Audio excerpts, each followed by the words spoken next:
Nerd Reactor, roll out. What's up, Reactorites? John here, and it's time to talk about Netflix's Cowboy Bebop. When Netflix revealed that it was adapting Cowboy Bebop, the 90s anime series, space western series, it was met with skepticism, and it's not surprising to see negative reactions from fans, especially with Netflix doing the Death Note live-action movie, and that was bad. And usually projects based on anime and manga, they don't have a great track record, but there are a few that I have enjoyed, including Alita Battle Angel and also the live-action Rurouni Kenshin films. But for Netflix's Cowboy Bebop, there was hope when they brought on board Yoko Kanno, the composer for the original anime. And Yoko Kanno, her music is great. It's awesome. It's just beautiful. I know there are like some mixed reactions with the opening sequence when they revealed that on Cowboy Bebop. Like I liked it. I was like, oh, they're trying to capture the look and feel of the original anime show. So yeah, it's now available on Netflix, and I was able to catch up and finish the whole season, all the episodes. And so all that hope quickly faded away once the final episode ended, and I was just devastated.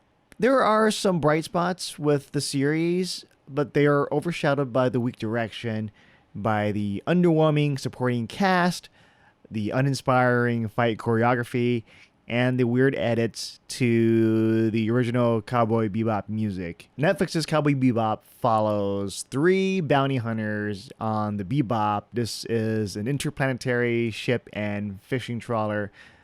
You have Spike Spiegel, played by John Cho. He's an expert fighter, and he has a past with the Syndicate. It's a criminal organization, and he was a former assassin. And then you have Jet Black, played by Mustafa Shakir. He's the owner of the ship, and he's a former cop. And you have Faye Valentine, played by Daniela Pineda.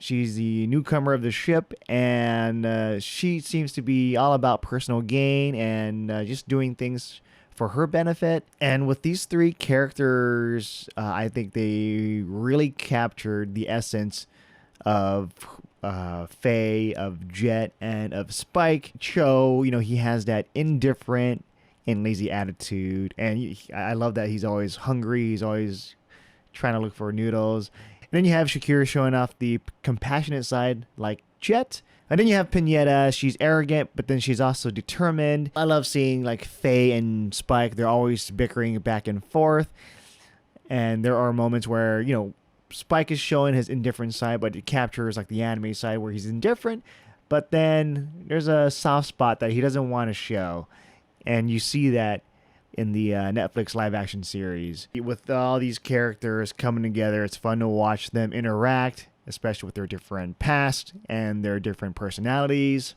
So the anime is known for its cinematic and cool action, and the Netflix show does capture some of those moments. But when you're watching the anime, who can forget scenes like Spike getting blown out the window of the church with Greenbird playing, or even when Spike is looking at the church, he's coming up and you hear the song Rain. But yeah, but with this show, there are some action scenes. Like some of them are like, kind of cool. Like I'm enjoying it, but none of them really raised the bar or was like, wow, this is so cool, or this is so awesome. Because when they do try to capture stuff from the show, it's like you've already seen it before, so it's not like a big surprise. And the stuff that they do show that's different, it just feels very slow. They lack the energy and speed, especially with the Spike fighting. One of the better action scenes in this show was the one that was inspired by John Wick, especially with Spike. But yeah, it was okay. It wasn't like this is awesome, but it was just one of the better scenes out of the other scenes that they had to offer. So yeah, Yoko Kanno, she is the composer for the Cowboy Bebop anime, and they brought her on board again. And what makes the Cowboy Bebop music so great is that Yoko Kanno just explores these different genres. So she's tapping into Western, jazz, blues, pop, and just cinematic scores. and she quickly elevated to become one of the top composers in entertainment. And so with her in this project, it's like how bad can it be? Like, you still have the music, and it's cool when you hear the music. When I hear it, it's like, oh, this is cool. They're playing this or they're playing that. But I feel like they've been nerfed, they've been edited. Because of that, it's very disheartening, because I really want to hear some of the music just play out fully. For example, in episode 6, Binary Two Steps, Spaceline was teased as Spike was looking into a photo, but it was cut very short, and they cut it to play the Real Folk Blues. Even though I love that song, Spaceline is a song that deserves to have like its own just end credits. Like, I would rather see it carry over to the end credits, but they didn't do that with that episode at that end, and I was like, this is very jarring for especially fans. Like, they know the songs, and when they listen to it, it's like a little bit of foreplay and then cut, no more. You're left with nothing, just a little bit, a little snippet. That's all you get. But yeah, with the show, they're trying to capture the look of the show. Like, there are some great shots that I like the camera above the fans as you see the crew of the Bebop just sitting on the chairs. And I appreciate some of those things. Like some of the other stories, they try to capture like the stories, like the Eyeing the Data Dog, where they discover where he's at. He's being captured by this one dude. And then you also have the crazy assassin known as Perel LeFou. He's in it, and he's out there. He's loony, and they explain a little bit more about him. And then you also have like the past that are haunting the 3 bounty hunters, with Faye and her past. Like, what's her deal? Where does she come from? And also the past with Jet, of him being a cop. And then you also have Spike, who used to be an assassin for the Syndicate, and what happens when he leaves. So all these things, like, I do appreciate that they captured that, but then they really deviate with characters like Vicious and Julia. Vicious and Julia, I believe, like, they're miscast. Vicious, he's a villain, and he's a member of the Syndicate, and Julia is Spike's love interest. But yeah, Vicious, he just looks dorky with his hair and his mannerisms, and he just doesn't have the look to capture that. Vicious, he's no longer that cool villain, and now he just feels very insecure and whiny throughout. And with Julia was a badass in the anime, but in the Netflix show, they decided to make her a damsel in distress, and she's pretty much held captive by Vicious, and it's just kind of torturous to see her like this.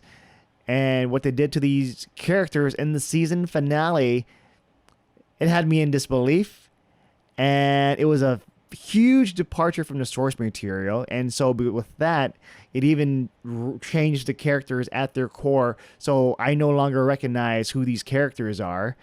And it's like, imagine if Lord of the Rings, right? Lord of the Rings is a popular book, and if you made certain changes, people got mad at changes that they did with Faramir, because Faramir was supposed to be just this person that just really believes in good, and he didn't have that hesitation or that insecurity. It's like, what if I'm not good enough, so I'm going to stop Frodo from just doing what he has to do? And so they kind of did something with the characters, but 100 times worse. And I'm not even sure how they're going to change it if they do a second season. But yeah, I just feel like this is a huge departure that just really ruins the characters of Vicious and Julia. But, non-fans who don't know the characters, they won't think much of it, and they won't be devastated by it, and they'll just watch it like, oh, this is cool, this is neat. But fans of the original, they're going to be very, very upset. And the direction of the show quickly left a bad taste in my mouth, and I no longer have any desire to watch the second season if it's going to happen. But as of now, it's number 2. Today is number 2 on Netflix, and so it might get renewed for a second season. Netflix's Cowboy Bebop. It was a lot of fun, especially with the three leads, with John Cho, Mustafa, and Daniela. They captured Spike, Jet, and Faye. However, the live-action version was hampered by the lackluster supporting characters, the uninspired plot, and huge changes in the stories that will have fans upset. So those are my thoughts for Cowboy Bebop. Let me know what your thoughts are on the show on the comments below. And if you enjoyed this video, please give it a like and subscribe to this channel. With that said, I'm John, and I'll see you guys next time.